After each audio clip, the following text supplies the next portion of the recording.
Саламатсыздарбы, урматтуу көрүүчүлөр. Бүгүн биз мугалимдерибиз кандай китеп окуп жатканын билүүгө аракет кылабыз. Саламатсызбы эжеке, азыркы күндө кандай китеп окуп жатасыз? Азыркы күндө мен британиялык жазуучу Анна Сивелдин Black Beauty деген китебин окуп атам.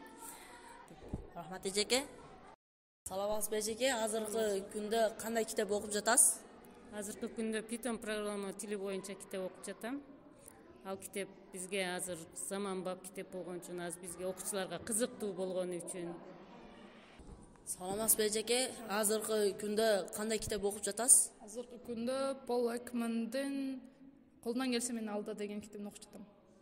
Рахмат эжеке. Саламатсызбы эжеке, азыркы күндө кандай китеп окуп жатасыз? На данный момент я читаю произведение Джека Лондона «Мартин Иден». Это произведение о саморазвитии одного молодого человека, о том, какие, сюрпризы ему, подготовила судьба. И советую тебе тоже прочитать это произведение. Рахмат эжеке.